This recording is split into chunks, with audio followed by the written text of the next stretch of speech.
ಭಾರತದ ಪ್ರಮುಖ ಜ್ಯೋತಿಷ್ಯಾಲಯ ನಂಬರ್ 1 ವಶೀಕರಣ ಸ್ಪೆಷಲಿಸ್ಟ್ ಪಂಡಿತ್ ಶ್ರೀ ಶ್ರೀಧರ್ ಭಟ್.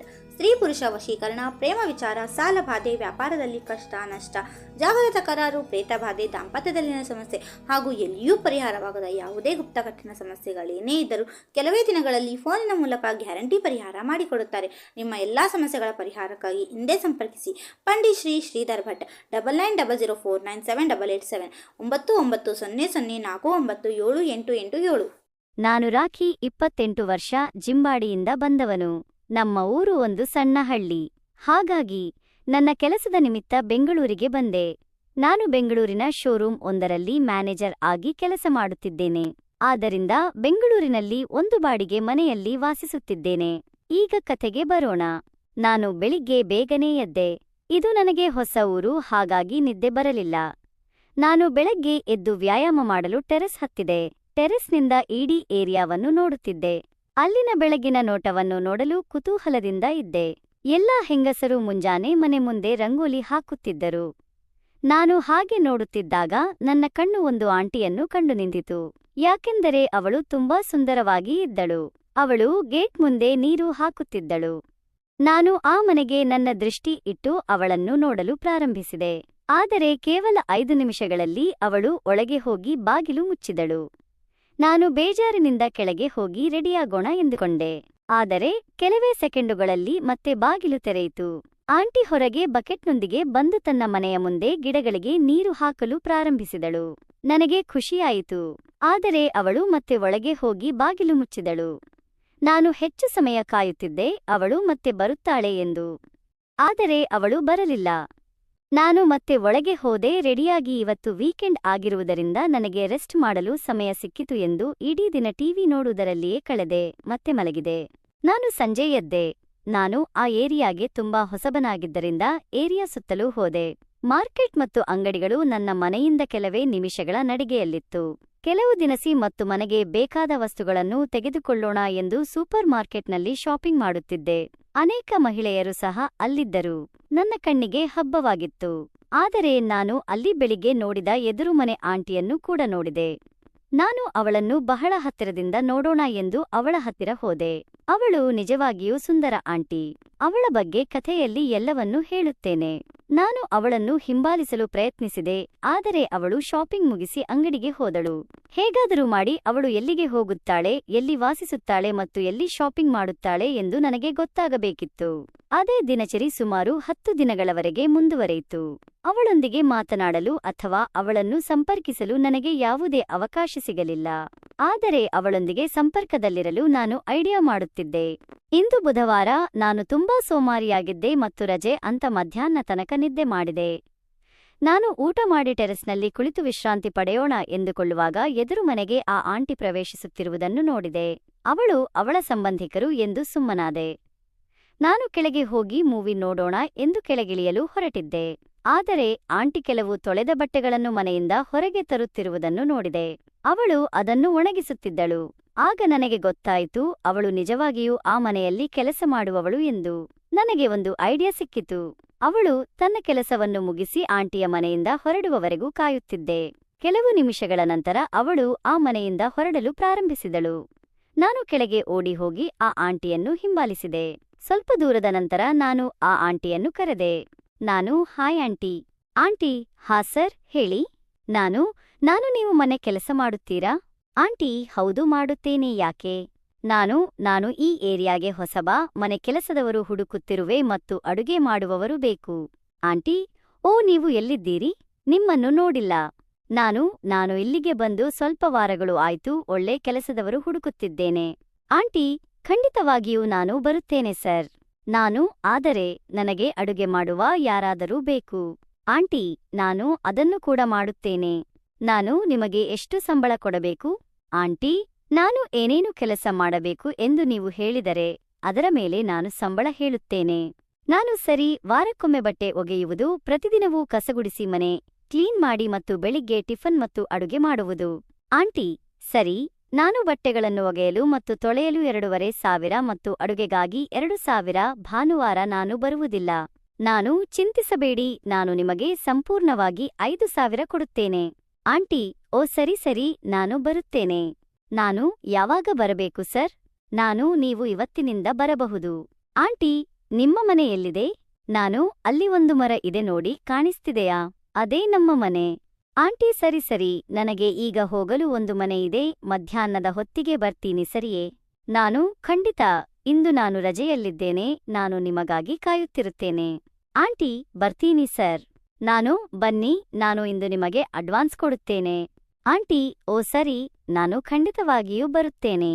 ಅಂತಿಮವಾಗಿ ನಾನು ಅವಳ ದೌರ್ಬಲ್ಯವನ್ನು ತಿಳಿದುಕೊಂಡೆ. ಅವಳಿಗೆ ದುಡ್ಡಿನ ಅವಶ್ಯಕತೆ ಇದೆ, ಹಾಗಾಗಿ ಅದು ನನಗೆ ದೊಡ್ಡ ಪ್ರಯೋಜನವಾಗಿತ್ತು. ನಾನು ಮನೆಗೆ ಹೋಗಿ ಕೆಲಸದ ಆಂಟಿಗೆ ಕಾಯುತ್ತಿದ್ದೆ. ಅವಳು ತುಂಬಾ ಸಮಯ ಪ್ರಜ್ಞೆ ಹೊಂದಿದ್ದಳು. ಸರಿಯಾಗಿ ಮಧ್ಯಾಹ್ನಕ್ಕೆ ಅವಳು ಬೆಲ್ ಬಾರಿಸಿದಳು. ಅವಳು ಒಳಗೆ ಬಂದಳು.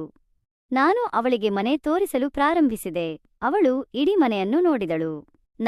ಸರಿ ಆಂಟಿ, ಮನೆಯನ್ನು ನೋಡಿದ್ದೀರಾ? ಆಂಟಿ, ಹೌದು, ನನಗೆ ಈ ಮನೆ ತಿಳಿದಿದೆ. ಹಿಂದೆ ಓನರ್ ಮಾಲೀಕರು ಮಾತ್ರ ಉಳಿಯುತ್ತಿದ್ದರು, ತುಂಬಾ ಕಂಜೂಸ್ ಜನರು, ನಾನು ಗುಡಿಸಿ ಹೋಗುತ್ತಿದ್ದೆ. ಓ ಸರಿ, ಅವರು ಎಷ್ಟು ಸಂಬಳ ಕೊಡುತ್ತಿದ್ದರು? ಆಂಟಿ, 500. ಅದು ಕೂಡ ಅವರು ಒಂದು ದಿನ ನಾನು ಬರದಿದ್ದರೆ ಅದರಲ್ಲಿ 50 ರೂಪಾಯಿಗಳನ್ನು ಕಡಿತಗೊಳಿಸುತ್ತಾರೆ ಎಂದು ಹೇಳುತ್ತಿದ್ದರು. ನಾನು ಮನೆಗಾಗಿ ಬಾಡಿಗೆ ಮಾತುಕತೆ ನಡೆಸುವಾಗ ಅವರು ಹೇಗೆ ಎಂದು ನನಗೆ ತಿಳಿದಿದೆ. ಆಂಟಿ, ಸರಿ, ಅವರ ಬಗ್ಗೆ ಬಿಡಿ, ಈಗ ನಾನು ಮನೆಯನ್ನು ಗುಡಿಸಿ ಹೋಗುತ್ತೇನೆ ಸರ್. ಸರಿ ಆಂಟಿ, ನೀವು ನಾಳೆ ಬನ್ನಿ. ಆಂಟಿ, ಸರಿ, ನಾನು ಈಗ ಹೋಗಬೇಕೇ? ಹೌದು, ನಾಳೆಯಿಂದ ಬನ್ನಿ. ಅವಳು ತಲೆ ಕೆರೆದುಕೊಳ್ಳುತ್ತಿದ್ದಳು ಮತ್ತು ಅವಳು ಅದನ್ನು ಏಕೆ ಮಾಡುತ್ತಿದ್ದಾಳೆ ಎಂದು ನನಗೆ ತಿಳಿದಿತು. ಆಂಟಿ, ಅಡ್ವಾನ್ಸ್ ಕೊಡುತ್ತೀರಾ ಎಂದು ನೀವು ಹೇಳಿದ್ದೀರಿ. ಓ ಹೌದು, ನಾನು ಅವಳಿಗೆ 3,000 ನೀಡಿದ್ದೆ. ಆಂಟಿ, ಸರಿ ಸರ್, ನೀವು ತುಂಬಾ ಒಳ್ಳೆಯವರು. ಅದು ಸರಿ ಆಂಟಿ, ಇಲ್ಲಿ ಯಾವುದರ ಬಗ್ಗೆಯೂ ಚಿಂತಿಸಬೇಡಿ. ನಿಮಗೆ ಎಷ್ಟು ಮಕ್ಕಳು? ಆಂಟಿ, 2 ಹುಡುಗರು, ಕಾಲೇಜಿನಲ್ಲಿ ಒಬ್ಬನು ಮತ್ತು ಇನ್ನೊಬ್ಬ ಹೈಸ್ಕೂಲ್. ಓ ಸರಿ. ನಾನು ಒಳಗೆ ಹೋಗಿ ಅವಳಿಗೆ ತುಂಬಾ ದುಬಾರಿ ಪೆನ್ನು ಕೊಟ್ಟೆ. ಆಂಟಿ, ಇದು ಏನು ಸರ್? ಇದು ಪೆನ್ ಮತ್ತು ಇದರ ಬೆಲೆ 1,000. ಇದನ್ನು ನಿಮ್ಮ ಮಗನಿಗೆ ಕೊಡಿ ಮತ್ತು ಚೆನ್ನಾಗಿ ಓದಲು ಹೇಳಿ. ಆಂಟಿ, ಓ ಸರ್, ನೀವು ತುಂಬಾ ಒಳ್ಳೆಯವರು. ಸರಿ ಸರ್, ನಾನು ಈಗ ಹೋಗುತ್ತೇನೆ. ನನ್ನ ಗಂಡ ಕೆಲಸದಿಂದ ಬಂದಿರುತ್ತಾನೆ, ಅವನಿಗೆ ಊಟವನ್ನು ಕೊಡಬೇಕು. ಸರಿ, ಬಾಯ್, ನಾಳೆ ಬನ್ನಿ. ಆಂಟಿ, ಖಂಡಿತ ಸರ್, ನಾನು ಇರುತ್ತೇನೆ. ಅವಳು ಈಗ ನನ್ನ ಕೈಯಲ್ಲಿದ್ದಳು. ಮರುದಿನ ಬೆಳಿಗ್ಗೆ ಮನೆಗಂಟೆ 2 ಬಾರಿ ಬಾರಿಸಿತು. ನಾನು ನಿದ್ರೆಯಲ್ಲಿದ್ದೆ. ನನ್ನ ಕಣ್ಣುಗಳನ್ನು ತೆರೆದು ನೋಡಿದಾಗ ಬೆಳಿಗ್ಗೆ 7 ಗಂಟೆ. ಮನೆಗೆ ಬಂದಿರುವುದು ಮನೆ ಕೆಲಸದವಳು ಎಂದು ನನಗೆ ತಿಳಿದಿತ್ತು. ನಾನು ಹಾಸಿಗೆಯಿಂದ ಎದ್ದು ಬಾಗಿಲು ತೆರೆಯಲು ನೇರವಾಗಿ ಹೋದೆ. ಆದರೆ ಕೆಳಗೊಬ್ಬ ಆಗಲೇ ಎದ್ದಿದ್ದ. ಬೆಳಗಿನ ಸಮಯ, ಅನೇಕ ಹುಡುಗರಿಗೆ ಅದು ಯಾವಾಗಲೂ ಸಾಮಾನ್ಯವಾಗಿದೆ. ನಾನು ಶಾರ್ಟ್ಸ್ ಧರಿಸಿ ಬಾಗಿಲಿನ ಹತ್ತಿರ ಹೋದೆ. ಆದರೆ ಕೆಳಗೆ ತುಂಬಾ ಗಟ್ಟಿಯಾಗಿತ್ತು ಬಾಗಿಲು. ನಾನು ತೆರೆದು ಆಂಟಿ ಒಳಗೆ ಬಂದರು. ನಾನು ಎದ್ದವನನ್ನು ಮರೆಮಾಡಿ ಪ್ರಯತ್ನಿಸಿದೆ. ಆದರೆ ಅಷ್ಟರಲ್ಲಿ ಆಂಟಿ ಅವನನ್ನು ನೋಡಿದರು ಮತ್ತು ಅವಳು ಸಾಮಾನ್ಯವಾಗಿ ವರ್ತಿಸಿದಳು. Good morning aunty. ಆಂಟಿ, ಶುಭೋದಯ ಸರ್, ಕೆಲಸ ಮಾಡ್ತೀನಿ. ಅವಳು ಕೇವಲ ಮುಗುಳು ನಕ್ಕಳು. ನೀವು ತುಂಬಾ ಸಮಯ ಪ್ರಜ್ಞೆ ಹೇಳಿದ ಟೈಮ್ಗೆ ಬಂದಿದ್ದೀರಾ? ಆಂಟಿ, ಹೌದು, ಇಲ್ಲದಿದ್ದರೆ ಅನೇಕ ಮನೆಗಳನ್ನು ನಿರ್ವಹಿಸುವುದು ಕಷ್ಟವಾಗುತ್ತದೆ. ಹೌದು, ಅದು ನಿಜ. ನಾನು ಇನ್ನು ನಿದ್ದೆ ಮಾಡುತ್ತಿದ್ದೆ. ನಾನು ಮಲಗುತ್ತೇನೆ, ನೀವು ನಿಮ್ಮ ಕೆಲಸವನ್ನು ಮುಗಿಸಿ ಹೋಗಿ. ಆಂಟಿ, ಸರಿ ಸರ್, ಚಿಂತಿಸಬೇಡಿ, ಇಂದು ನಾನು ಗುಡಿಸಿ ಹೋಗುತ್ತೇನೆ. ಆದರೆ ಚಹಾ ಮತ್ತು ಟಿಫನ್ ಸಹ ತಯಾರಿಸಿ ಹೋಗಿ. ಆಂಟಿ, ಖಂಡಿತ ಸರ್, ರೆಡಿ ಮಾಡಿ ಹೋಗ್ತೀನಿ. ನನಗೆ ಯಾಕೋ ಮತ್ತೆ ನಿದ್ದೆ ಬರಲಿಲ್ಲ. ಅದಕ್ಕೆ ಅಡುಗೆ ಮನೆಗೆ ಹೋದೆ. ಅಲ್ಲಿ ಆಂಟಿ, ಏನು ಮಾಡುತ್ತಿದ್ದೀರಿ? ಆಂಟಿ, ನಾನು ಚಪಾತಿ ತಯಾರಿಸುತ್ತಿದ್ದೇನೆ ಸರ್. ಏನಾಯ್ತು? ನೀವು ನಿದ್ರೆ ಮಾಡಲಿಲ್ಲವಾ? ಇಲ್ಲ, ನಾನು ರಾತ್ರಿ ಬೇಗ ಮಲಗಿದ್ದೆ, ಆದ್ದರಿಂದ ಬೇಗ ಎದ್ದೆ. ಆಂಟಿ, EBCT ತೆಗೆದುಕೊಳ್ಳಿ ಸರ್. ಓ ಥ್ಯಾಂಕ್ಸ್, ನೀವು ನಿಜವಾಗಿಯೂ ಜವಾಬ್ದಾರಿ ಇರುವರು. ಅವಳ ಎದುರು ಅಡಿಗೆ ಚಪ್ಪಡಿಯ ಮೇಲೆ ಕುಳಿತೆ. ಆಂಟಿ, ಹೌದು, ಆದರೆ ನೀವು ತುಂಬಾ ಅಸಡ್ಡೆ. ಅವಳು ಟಿಫನ್ ಸಿದ್ಧಪಡಿಸುತ್ತಿದ್ದಳು ಮತ್ತು ನನ್ನೊಂದಿಗೆ ಮಾತನಾಡುತ್ತಿದ್ದಳು. ನನಗೆ ಅಸಡ್ಡೆ? ನೀವು ಇದನ್ನು ಏಕೆ ಹೇಳುತ್ತಿದ್ದೀರಿ? ಆಂಟಿ, ಇದನ್ನು ತೆಗೆದುಕೊಳ್ಳಿ. ಅವಳು ನನಗೆ 500 ನೋಟ್ ಕೊಟ್ಟಳು. ಇದು ನಿಮ್ಮ ಕೋಣೆಯಲ್ಲಿ ನೆಲದ ಮೇಲೆ ಬಿದ್ದಿತು. ನಾನು ರಾತ್ರಿ ಮಲಗುವಾಗ ಅದು ಬಿದ್ದಿರಬಹುದು. ಆಂಟಿ, ಅದು ಏನೇ ಇರಲಿ, ಅಷ್ಟು ಅಸಡ್ಡೆಯಿಂದ ಇರಬಾರದು ಸರ್. ಥ್ಯಾಂಕ್ಸ್, ನೀವು ಅದನ್ನು ಇಟ್ಟುಕೊಂಡಿದ್ದರೆ ಅದು ನನಗೆ ಗೊತ್ತಾಗುತ್ತಿರಲಿಲ್ಲ. ಆಂಟಿ, ಸರ್, ನಾನು ಅನೇಕ ಮನೆಗಳಲ್ಲಿ ಕೆಲಸ ಮಾಡುತ್ತೇನೆ. ನಾನು ನಿಷ್ಠಾವಂತನಾಗಿರುವುದರಿಯದ ಅವರು ನನಗೆ ಸ್ವಾತಂತ್ರ್ಯವನ್ನು ನೀಡುತ್ತಾರೆ. ಓ, ನೀವು ತುಂಬಾ ಒಳ್ಳೆಯವರು. ಆಂಟಿ, ಅಷ್ಟು ಅಸಡ್ಡೆ ಇರಬೇಡಿ ಸರ್. ನೀವು ಅದನ್ನು ಇಲ್ಲಿ ರೂಮಲ್ಲಿ ಬೀಳಿಸಿಕೊಂಡಿದ್ದೀರಾ? ಅದೇ ನೀವು ಹೊರಗೆ ಬಿದ್ದಿದ್ದರೆ ಏನು ಗತಿ? ನಾನು, ಸರಿ, ಮುಂದಿನ ಬಾರಿ ನಾನು ಜೋಪಾನವಾಗಿ ಇಟ್ಕೋತೀನಿ. ಹಾಗೆ ನೀವು ಟೀ ಚೆನ್ನಾಗಿ ಮಾಡುತ್ತೀರಾ? ಆಂಟಿ, ಧನ್ಯವಾದಗಳು ಸರ್. ನಾನು ಮತ್ತು ಟಿಫನ್ ಕೂಡ. ಆಂಟಿ, ಧನ್ಯವಾದಗಳು ಸರ್. ನೀವು ನಿಜವಾಗಿಯೂ ತುಂಬಾ ಒಳ್ಳೆಯವರು. ನಿಮ್ಮಂತಹ ಒಳ್ಳೆಯ ಮನಸ್ಸಿರುವವರನ್ನು ನೋಡಿಲ್ಲ ನಾನು. ಅದು ಸರಿ, ಮತ್ತು ನಿಮ್ಮ ಅಭಿನಂದನೆಗೆ ಥ್ಯಾಂಕ್ಸ್. ಆಂಟಿ, ಆಂಟಿ, ಆದರೆ ನೀವು ತುಂಬಾ ಅಸಡ್ಡೆ ಸರ್.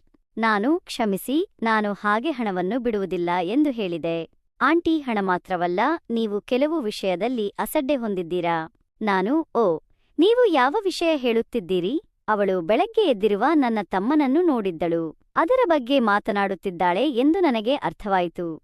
ಆಂಟಿ, ಏನೂ ಇಲ್ಲ, ಹಾಗೆ ಸುಮ್ಮನೆ ಹೇಳ್ದೆ. ನೀವು ಎಲ್ಲಾ ವಿಷಯಗಳಲ್ಲಿ ಸ್ವಲ್ಪ ಜಾಗರೂಕರಾಗಿರಲು ಪ್ರಯತ್ನಿಸಿ ಸರ್. ನಾನು, ನೀವು ಹೇಳುತ್ತಿರುವುದನ್ನು ಅರ್ಥಮಾಡಿಕೊಂಡೆ. ಆಂಟಿ, ನೀವು ತುಂಬಾ ಬುದ್ಧಿವಂತ ಹುಡುಗ ಎಂದು ತೋರುತ್ತದೆ, ಆದ್ದರಿಂದ ನೀವು ಸುಲಭವಾಗಿ ಅರ್ಥಮಾಡಿಕೊಂಡಿದ್ದೀರಿ. ನಾನು, ಹೌದು, ನಾನು ಅರ್ಥಮಾಡಿಕೊಂಡಿದ್ದೇನೆ. ಆಂಟಿ, ಏನು ಮಾಡೋದು ಒಬ್ಬನೇ ಅಲ್ವಾ, ನಮ್ದುನ ನಾವೇ ನೋಡ್ಕೋಬೇಕು. ಆಂಟಿ, ಅದು ಸರಿ, ನಾನು ಅರ್ಥಮಾಡಿಕೊಳ್ಳಬಲ್ಲೆ. ಅವಳು ಮುಗುಳುನಕ್ಕಳು. ನಾನು, ಧನ್ಯವಾದಗಳು, ನೀವು ತುಂಬಾ ಅರ್ಥಮಾಡಿಕೊಂಡಿದ್ದೀರಿ. ಆಂಟಿ, ಸರಿ, ನಾನು ಕೆಲಸ ಮುಗಿದಿದೆ, ನಾನು ಈಗ ಹೋಗಬೇಕು.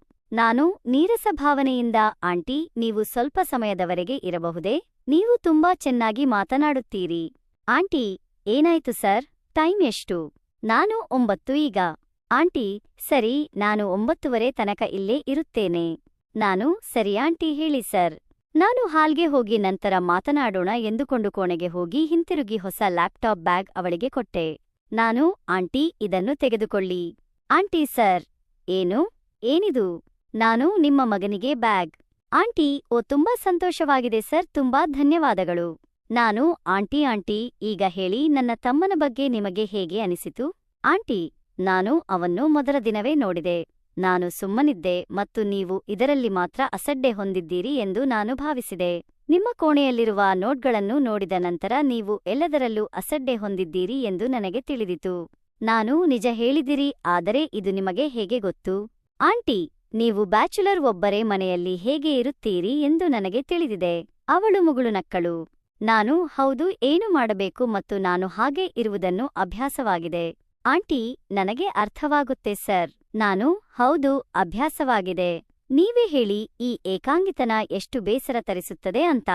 ಆಂಟಿ, ಹೌದು ಸರ್, ಅರ್ಥವಾಗುತ್ತದೆ. ಆದರೆ ನಿಮ್ಮ ಆರೋಗ್ಯದ ಬಗ್ಗೆ ಸ್ವಲ್ಪ ಕಾಳಜಿ ವಹಿಸಿ. ಒಬ್ಬಂಟಿಯಾಗಿ ಇರಬಾರದು. ಅವಳ ಧ್ವನಿಯಲ್ಲಿ ಕಾಳಜಿ ಇತ್ತು. ನಾನು, ನೋಡೋಣ, ನಿಮ್ಮಂತವರು ಇದ್ದರೆ ಏಕಾಂಗಿತನ ಕಡಿಮೆ ಆಗಬಹುದು. ನಾನು ಅವಳ ಕಣ್ಣಲ್ಲಿ ನೇರವಾಗಿ ನೋಡಿದೆ. ಆಂಟಿ, ಏನು ಹೇಳ್ತಿದ್ದೀರಾ ಸರ್? ಅವಳು ಸ್ವಲ್ಪ ಮುಜುಗರಗೊಂಡಳು. ನಾನು, ಏನಿಲ್ಲ ಆಂಟಿ, ಸುಮ್ನೆ ಮಾತಾಡ್ತಿದ್ದೆ. ನೀವು ತುಂಬಾ ಚೆನ್ನಾಗಿ ಮಾತಾಡ್ತೀರಾ, ಹಾಗಾಗಿ ಮಾತಾಡಬೇಕು ಅನಿಸ್ತು. ಆಂಟಿ, ಸರಿ ಸರ್, ಆದರೆ ನಾನು ಈಗ ಹೋಗಬೇಕು. ನನ್ನ ಗಂಡ ಬರ್ತಾರೆ, ಊಟ ಮಾಡಬೇಕು. ನಾನು, ಓಹ್ ಸರಿ, ನಾಳೆ ಬರ್ತೀರಲ್ಲ? ಆಂಟಿ, ಖಂಡಿತ ಸರ್, ಬರ್ತೀನಿ. ಅವಳು ಹೊರಟು ಹೋದಳು. ನಾನು ಅವಳ ಬಗ್ಗೆ ಯೋಚಿಸುತ್ತಾ ಕುಳಿತೆ. ಅವಳು ತುಂಬಾ ಒಳ್ಳೆಯವಳು ಮತ್ತು ಅವಳ ಮಾತುಗಳು ನನ್ನ ಮನಸ್ಸನ್ನು ಮುಟ್ಟಿದವು. ಅವಳನ್ನು ಹೇಗೆ ಹತ್ತಿರ ಮಾಡಿಕೊಳ್ಳುವುದು ಎಂದು ಯೋಚಿಸುತ್ತಿದ್ದೆ. ಮರುದಿನ ಬೆಳಿಗ್ಗೆ ಆಂಟಿ ಬಂದಳು. ಅವಳು ಎಂದಿನಂತೆ ಕೆಲಸ ಮಾಡಲು ಪ್ರಾರಂಭಿಸಿದಳು. ನಾನು ಅವಳ ಜೊತೆ ಮಾತಿಗೆ ಇಳಿದೆ. ನಾನು, ಆಂಟಿ, ನಿನ್ನೆ ನೀವು ಹೇಳಿದ ಮಾತುಗಳು ತುಂಬಾ ಚೆನ್ನಾಗಿದ್ದವು. ಆಂಟಿ, ಯಾವ ಮಾತು ಸರ್? ಅವಳು ಕೆಲಸ ಮಾಡುತ್ತಲೇ ಕೇಳಿದಳು. ನಾನು, ನೀವು ನನ್ನ ಆರೋಗ್ಯದ ಬಗ್ಗೆ ಕಾಳಜಿ ವಹಿಸಿದ್ರಿ, ಅದು ನನಗೆ ತುಂಬಾ ಇಷ್ಟವಾಯಿತು. ಆಂಟಿ, ಓಹ್, ಅದು ಸುಮ್ನೆ ಹೇಳ್ದೆ ಸರ್. ನೀವು ಒಬ್ಬಂಟಿಯಾಗಿ ಇರೋದು ನೋಡಿದ್ರೆ ಬೇಜಾರಾಗುತ್ತೆ. ನಾನು, ನಿಜವಾಗ್ಲೂ? ನೀವು ನಿಜವಾಗ್ಲೂ ನನ್ನ ಬಗ್ಗೆ ಕಾಳಜಿ ವಹಿಸ್ತೀರಾ? ಆಂಟಿ, ಹೌದು ಸರ್, ನೀವು ಒಳ್ಳೆಯವರು, ಆದರೆ ಸ್ವಲ್ಪ ಅಸಡ್ಡೆ ಜಾಸ್ತಿ. ಅವಳು ನಗುತ್ತಾ ಹೇಳಿದಳು. ನಾನು, ಸರಿ, ನಿಮ್ಮ ಮಾತು ಕೇಳಿ ನಾನು ಬದಲಾಗುತ್ತೇನೆ. ಆದರೆ ನೀವು ನನ್ನ ಜೊತೆ ಹೀಗೆ ಮಾತಾಡ್ತಾ ಇರಬೇಕು. ಆಂಟಿ, ಖಂಡಿತ ಸರ್, ಮಾತಾಡ್ತೀನಿ. ಆದರೆ ನಾನು ಕೆಲಸ ಮಾಡ್ಬೇಕು. ಅವಳು ಕೆಲಸ ಮುಗಿಸಿ ಹೊರಟು ಹೋದಳು. ನಾನು ಅವಳ ಮಾತುಗಳನ್ನು ನೆನಪಿಸಿಕೊಳ್ಳುತ್ತಾ ಕುಳಿತೆ. ಅವಳು ನನ್ನ ಬಗ್ಗೆ ನಿಜವಾಗಿಯೂ ಕಾಳಜಿ ವಹಿಸುತ್ತಿದ್ದಾಳೆ ಎಂದು ನನಗೆ ಅನಿಸಿತು. ಆದರೆ ಅವಳನ್ನು ಹೇಗೆ ಹತ್ತಿರ ಮಾಡಿಕೊಳ್ಳುವುದು ಎಂದು ನನಗೆ ತಿಳಿದಿರಲಿಲ್ಲ.